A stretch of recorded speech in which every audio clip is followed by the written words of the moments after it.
Welcome to my channel.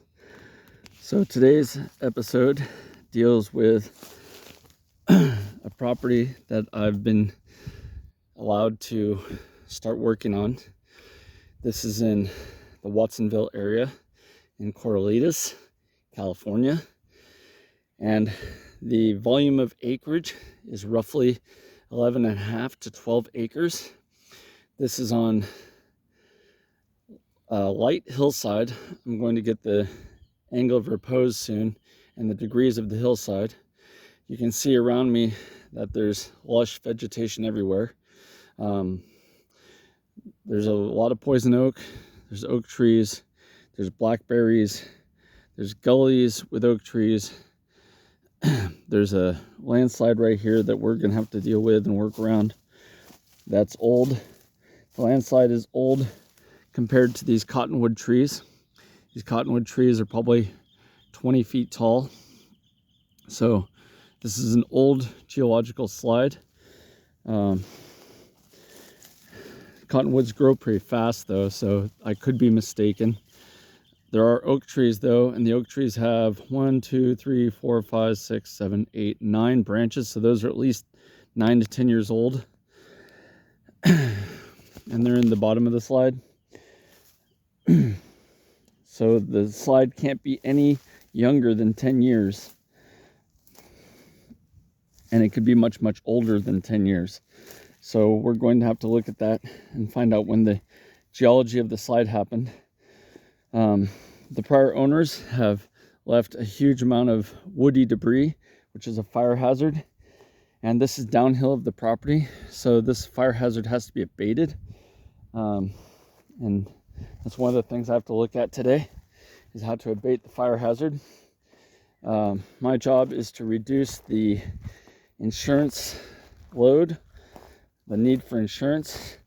And one of the things I have to do is I have to reduce all this organic material. Because in the event of a fire, all this organic material would just go straight towards that house and just probably consume it. And I don't want that. The owner doesn't want that. And we're going to work on getting this material into a mulch-like state. We're going to get it down below 3 inches.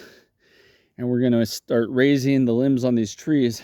So in the event of a ground fire, it'll pass the trees without burning them down. What we found is that the ground is, the majority of the ground is sand with organic material in it. And I'm going to have to work with that. We're going to have to work with staging retaining walls on this slide and putting in living plants that will lock up the land. So that's going to be looking like ground covers that are going to lock up the land. And once they lock up the land, then we'll be able to start to put in retaining walls and pathways. We're just going into our rainy season, so this is the perfect time to start putting in things like clover and hairy vetch and stuff to lock up the land. The slope is gentle, but it is significant. So right now we are fairly level. The phone is fairly level, and you can see that the slope is roughly 20 to 30 degrees. So swales may not be appropriate for this location. We may have to go to terracing and or raised beds. We don't want to hold water on property and put it underground. We're going to start moving water left and right and left and right and left and right and slowing it down and getting it off the property. Due to the fact that this property has a majority of sand as its topsoil, this is going to be a minor challenge, but not impossible.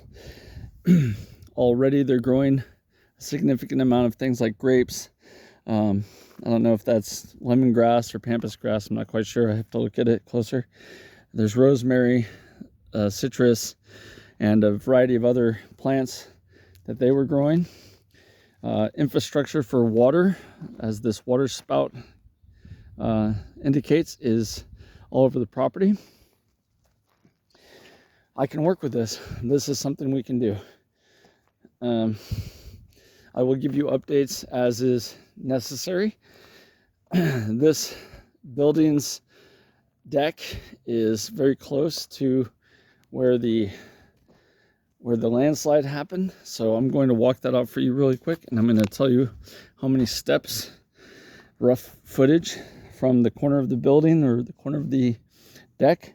1, 2, 3, 4, 6, 7, 8, 9, 10, 11, 12, 13, 14, 15, 16 feet before the crown of the slide happens. So this zone is we're gonna have to work with this zone pretty carefully, and we're gonna have to do it fast.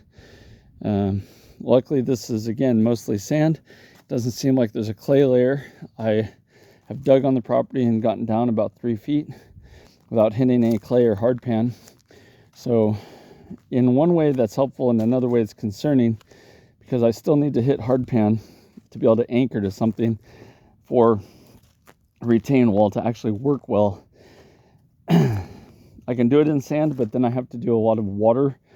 I have to move a lot of water with drainage behind the retaining wall on the uphill side to keep the retaining wall active and operating properly.